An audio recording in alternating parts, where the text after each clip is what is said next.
warahmatullahi wabarakatuh. Anak-anakku yang ada di rumah, semoga kalian dalam keadaan sehat walafiat. Sebelum pelajaran kita mulai, marilah kita berdoa terlebih dahulu. Silahkan kalian berdoa menurut agamanya masing-masing. Lupa ya, absen di WA grup kelas Mapel IPS masing-masing. Oke? Anak-anakku sekalian, nanti setelah kalian mempelajari tentang materi ini, tujuannya adalah 1. Kalian dapat mendefinisikan tentang pengertian ruang. Yang kedua, kalian dapat mendefinisikan tentang interaksi antar ruang.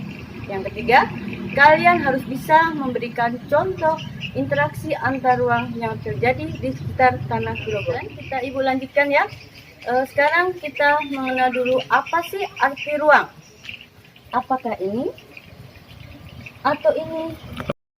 Nah, dari ketiga gambar tersebut, kalian bisa menyimpulkan apa sih artinya ruang itu?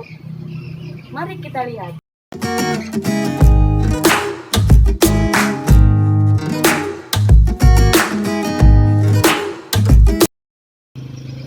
Interaksi antar ruang terjadi karena perbedaan karakteristik suatu wilayah. Mari kita lihat gambar berikut ini. Perbedaan dari suatu wilayah.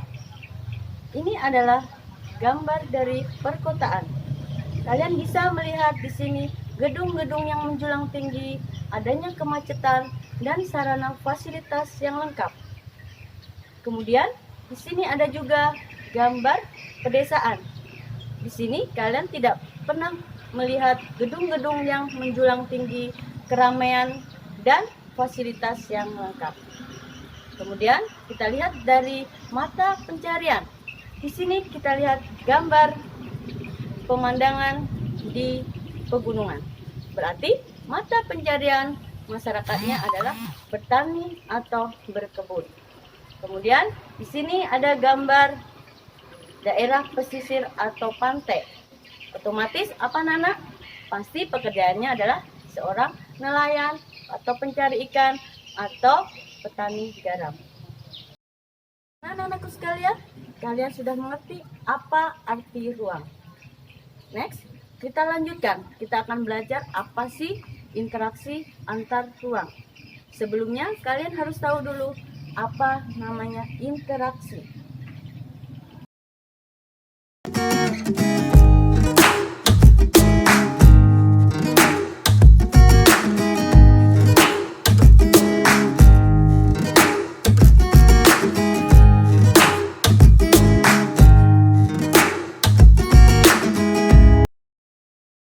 Anak-anakku sekalian, interaksi antar ruang bisa terjadi dalam 3 kondisi, yaitu yang pertama adalah saling melengkapi, yang kedua kemudahan transfer, ketiga adanya kesempatan antara. Interaksi sendiri dapat terjadi dalam berbagai bentuk. 1. Mobilitas penduduk. Mobilitas penduduk merupakan pergerakan manusia. Bentuk interaksi yang kedua, komunikasi. Komunikasi merupakan interaksi melalui perpindahan gagasan dan informasi. Bentuk interaksi yang ketiga adalah transportasi. Transportasi merupakan perpindahan barang atau energi.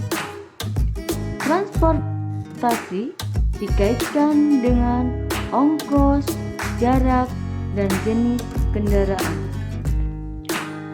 Contoh saling melengkapi. Daerah A penghasil beras atau surplus beras, yaitu daerah Sungai Tua. Daerah B penghasil ikan, surplus ikan, yaitu wilayah Muara Pasir. Sungai Tua membutuhkan ikan. Begitu sebaliknya, Muara Pasir membutuhkan beras. Jadi, terjadilah interaksi antar ruang antara Sungai Tuak dengan Muara Pasir melalui perdagangan.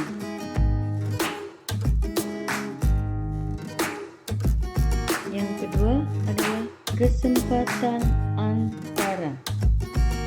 Kesempatan antara keruangan dapat terjadi jika suatu wilayah menawarkan alternatif lebih baik sebagai tempat asal maupun tempat tujuan dari wilayah lain. Wilayah A, Sungai Tuak, surplus beras minus ikan. Wilayah B, Muara Pasir, surplus ikan minus beras. Wilayah C, Pondong, surplus ikan minus beras. Karena perbedaan jarak lebih dekat, ongkos lebih murah antara Sungai Tuak ke Pondong mengakibatkan interaksi antar Sungai Tuak dengan Muara Pasir melemah. Sebaliknya, Sungai Tuak dengan Pondong akan menguat.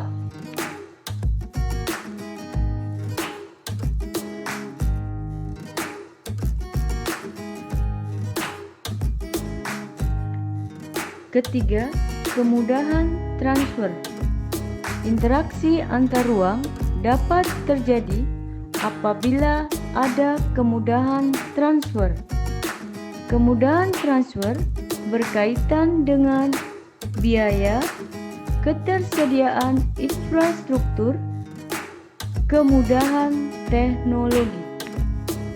Contoh, daerah A, wilayah Sungai Tuak, surplus beras.